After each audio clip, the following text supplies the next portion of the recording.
வெற்றிலை ரசம். முதலில் வெற்றிலை மற்றும் தக்காளியை நன்கு பொடியாக நறுக்கிக் கொள்ளவும். அதே சமயம் புளியை நீரில் கரைத்து வைத்துக் கொள்ளுங்கள். பின்னர் கடாயில் எண்ணெய் ஊற்றிக் கொள்ளுங்கள்.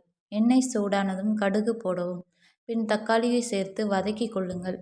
தக்காளி நன்கு வதங்கியதும் மஞ்சத்தூள், புளி கரைசல் மற்றும் பருப்பு ஆகியவற்றுடன் தேவையான அளவு தண்ணீர் சேர்த்து கொள்ளுங்கள். அவை நன்கு கொதிக்க வேண்டும். அதே சமயம் மற்றொரு கடாயில் சிறிதளவு எண்ணெய் ஊற்றிக் கொள்ளுங்கள்.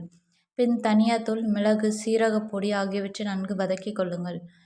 பின் அவற்றை கொதிக்கும் ரசத்தில் சேர்த்து அடுப்பை அணைக்கவும். உடனே நறுக்கிய வெற்றிலையை இவற்றில் சேர்த்து மூடி வைத்துக் கொள்ளுங்கள்.